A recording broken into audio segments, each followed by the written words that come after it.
I am the Tofu Golem. Please enjoy the video. You start by making sure power and access are ready. Turn the switch on and confirm the home screen is visible. You need an active console to accept controllers. Once done, remove the Joy-Con from the rail or unlock the release so you can press its SL and SR buttons if needed. Make sure batteries show enough charge. Low power can interrupt pairing. Keep the system near you and avoid crowded Wi-Fi or Bluetooth sources to reduce connection noise. You enter controllers, then choose Change Grip/Order to put the switch into Discovery mode. This makes the console listen for new controllers.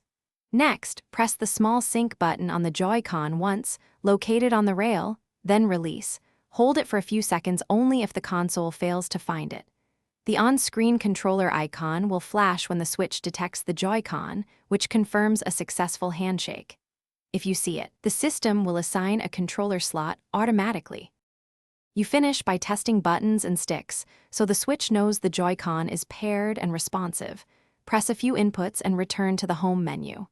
If you prefer, slide the Joy-Con onto the rail to pair instantly as the hardware recognizes physical attachment. Make sure firmware is up to date if connectivity is flaky. If pairing still fails, restart the switch, reseat the Joy-Con firmly, and retry the sync button. These steps clear transient errors and often resolve stubborn connections. Thanks for watching. Consider subscribing if we helped you today.